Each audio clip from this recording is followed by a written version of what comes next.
Assalamualaikum warahmatullahi wabarakatuh. Perkenalkan, nama saya Karisma Duratul Hikmah.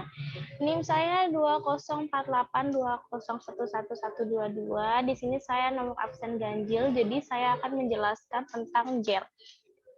Sebelumnya, materi ini saya rangkum dari Departemen Kesehatan RI, Farmakope Indonesia yang kedua, dan yang keempat selanjutnya ada dari Peraturan Kepala BPOM, dan juga dari jurnal-jurnal yang bisa kita lihat di sini. Selanjutnya kita akan membahas tentang definisi gel. Jadi definisi gel menurut Farmakope Indonesia yang keempat tahun 1955 di halaman ke-7, gel kadang-kadang disebut jelly merupakan sistem semi padat terdiri dari suspensi yang dibuat dari partikel anorganik yang kecil atau molekul organik yang besar, terpenetrasi oleh suatu cairan. Gel dapat digunakan untuk obat yang diberikan secara topikal atau dimasukkan ke dalam lubang tubuh. Menurut Ansel, pada tahun 2008, jenis-jenis gel terbagi menjadi dua. Yang pertama yaitu fase tunggal, dan yang kedua yaitu dua fase. Untuk fase tunggal sendiri adalah fase yang terdiri dari makromolekul tersebar luas sampai tidak terlihat batas di antaranya. Terbuat dari makromolekul sintetik seperti karbomer dan dari alam seperti teragakan. Untuk yang dua fase, itu terdiri dari partikel kecil yang terpisah seperti aluminium hidroksida, dan jika ukuran partikel terdispersi cukup besar disebut magma atau bentonit magma. Selanjutnya kita akan membahas tentang komposisi umum sediaan gel. Untuk komposisi umum sediaan gel ini terdiri dari 6 komposisi utama, yaitu yang pertama bahan aktif. Untuk bahan aktif itu ada berbagai macam, tergantung tujuan sediaan dan terapi yang akan dibuat. Selanjutnya yang kedua yaitu gelling agent. Gelling agent itu terdiri dari sejumlah polimer yang digunakan dalam pembentukan struktur, yaitu getah alam, misalnya teragakan, santan, atau dari bahan sintetik seperti karbomer dan polimer. Yang ketiga yaitu chelating agent. Chelating agent itu digunakan untuk mencegah basis dan zat sensitif itu bereaksi dengan logam berat seperti EDTA dan TA. Yang keempat yaitu pengawet. Untuk pengawet sendiri itu digunakan agar gel resisten terhadap serangan mikroba. Dalam pemilihan pengawet harus memperhatikan inkompatibilitas dengan gelling agent. Yang kelima yakni penambahan humektan. Untuk penambahan humektan sendiri ditambahkan untuk mencegah gel kehilangan air dan untuk melembabkan sediaan gel itu sendiri. Contohnya yaitu gliserol, propilen glikol, dan sorbitol dengan konsentrasi sekitar 10 sampai 20%. Yang terakhir ada enhancer. Untuk enhancer itu digunakan untuk mempercepat penetrasi obat ke dalam target organ yang dituju. Contohnya fatty acid, asam oleat, alkohol, dan senyawa terpen. Selanjutnya kita akan membahas tentang metode pembuatan gel. Jadi metode pembuatan gel itu saya ambil dari yang menurut Kristantio pada tahun 2010. Jadi pada prinsipnya metode pembuatan sediaan semi solid dibagi menjadi dua. Yang pertama dengan metode fusion. Metode fusion ini di mana kita mengerjakannya di antara zat aktif dan zat tambahan diaduk secara bersamaan sampai membentuk fase tunggal atau sediaannya menjadi homogen, dan di dalam proses ini perlu diperhatikan stabilitas zat berkhasiat terhadap suhu yang tinggi pada saat pelelehan agar zat berkhasiatnya itu tidak rusak. Yang kedua ada menggunakan metode triurasi. Nah, metode triurasi ini jadi cara pembuatannya zat yang tidak larut dicampur dengan sedikit basis yang akan dipakai atau dengan salah satu zat pembantu, lalu ditambahkan dengan penambahan basis, dan juga dapat digunakan dapat digunakan pelarut organik untuk melarutkan terlebih dahulu zat aktifnya, lalu dicampur dengan basis yang akan digunakan. Jadi kita membuatnya zat aktifnya dulu dikerjakan atau bahan-bahan yang sudah larut lalu ditambahkan ke basis yang akan digunakan. Selanjutnya kita akan membahas tentang evaluasi sediaan gel. Untuk evaluasi sediaan gel sendiri itu terdiri dari 6 jenis. Yang pertama adalah organoleptis, yang kedua homogenitas, yang ketiga pH, yang keempat viskositas, yang kelima daya sebar, dan yang keenam daya lekat. Untuk organoleptis sendiri saya mengambil materi dari farmakope kedua pada halaman 300. Untuk alat yang digunakan untuk evaluasi organoleptis yaitu panca indera manusia seperti indera penciuman, penglihatan, peraba, dan juga perasa. Untuk tujuan dari evaluasi organoleptis sendiri adalah untuk mengevaluasi warna, bau, rasa, dan bentuk dari sediaan gel. Yang kedua, evaluasi homogenitas. Saya mengambil materinya dari jurnal Goswin Agus pada halaman 127. Untuk alat yang digunakan yaitu kaca objek. Tujuan dari dievaluasinya homogen dari gel yaitu untuk mengetahui homogenitas dari sediaan gel itu sendiri. Yang ketiga adalah evaluasi pH. Jadi saya mengambil materinya dari farmakope keempat pada halaman 1039. Alat yang digunakan yaitu alat pH universal. Tujuannya untuk mengetahui pH dari sediaan gel, apakah pH itu aman untuk kulit kita atau tidak. Selanjutnya adalah evaluasi viskositas. Saya mengambil materinya dari jurnal GARD dan kawan-kawan pada tahun 2002. Alat yang digunakan untuk mengevaluasi viskositas gel yaitu viskometer. Tujuan dari dilakukannya evaluasi viskositas untuk mengetahui kekentalan dari sediaan gel. Selanjutnya yang kelima yaitu evaluasi daya sebar.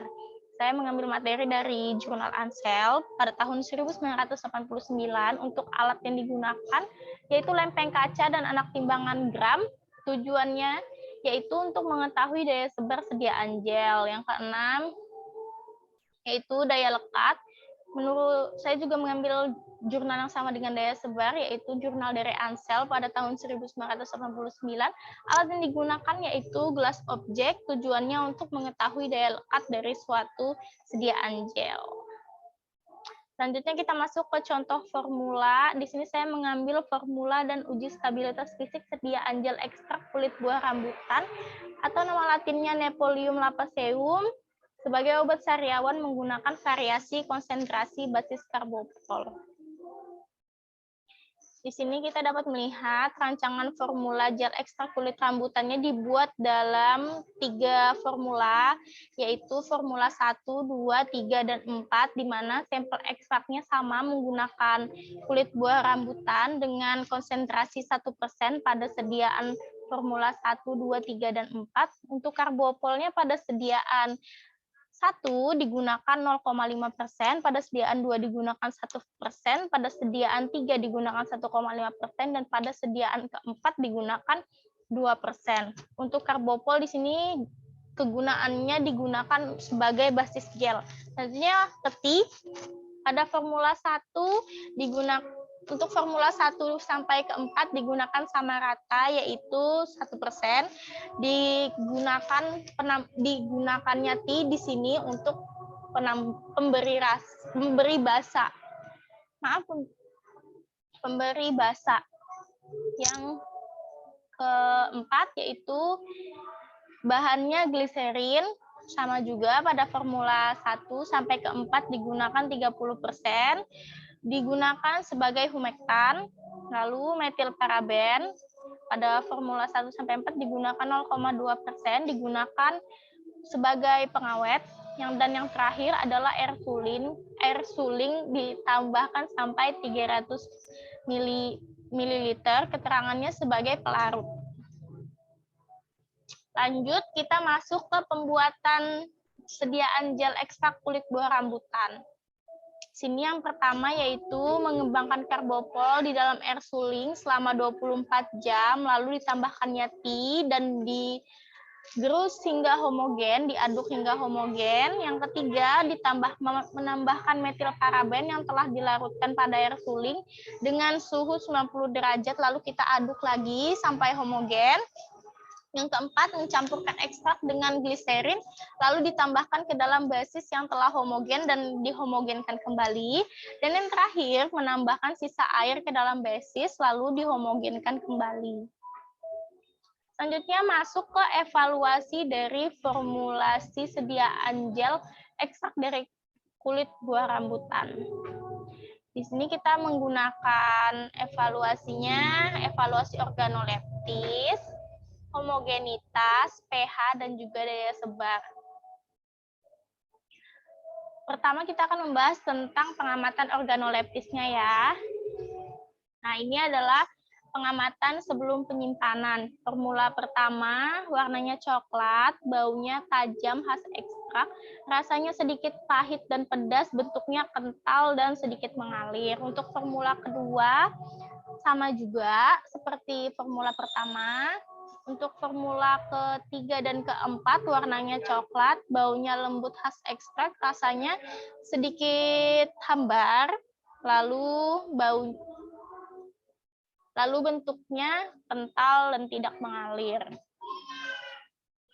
Jadi di sini setelah saya membaca dan meringkas dari jurnal yang saya ambil, hasil pengamatan organoleptis pada gel sesudah penyimpanan tetap sama dan tidak ada perubahan. Jadi organoleptis pengamatan dari fisik gel tersebut itu stabil.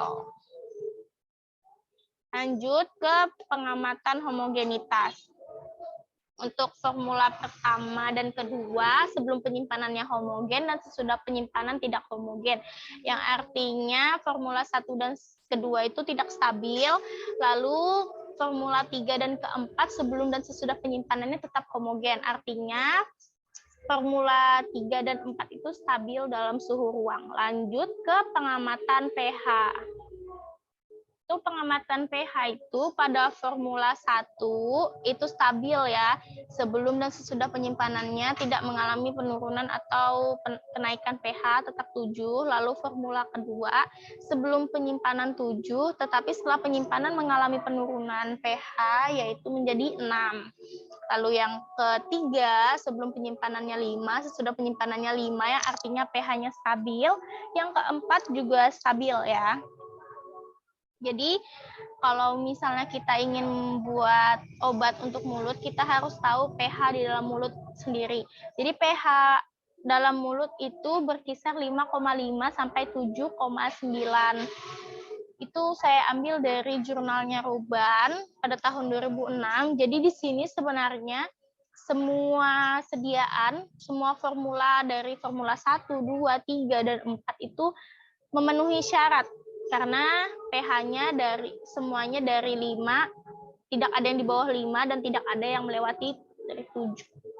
Jadi semua sediaan ini stabil dan bisa digunakan untuk mulut.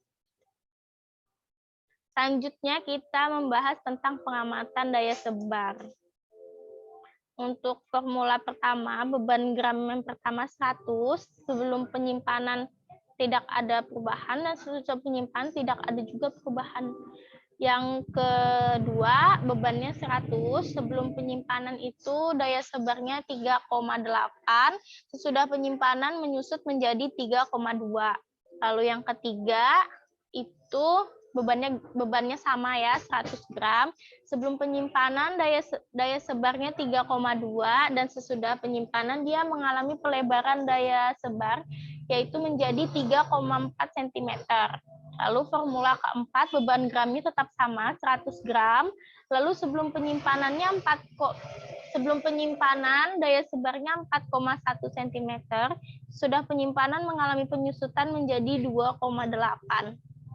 Untuk daya sebar sendiri, daya sebar yang baik untuk sediaan semi padat pada topikal yaitu berkisar 3,5 cm dari jurnal GAC pada tahun 2002. Jadi kita dapat melihat bahwa formula yang masuk menjadi formula yang baik untuk daya sebar yaitu formula kedua dan ketiga. Sekian dari presentasi saya mengenai gel, semoga dapat dipahami. Sekian dan terima kasih. Assalamualaikum warahmatullahi wabarakatuh.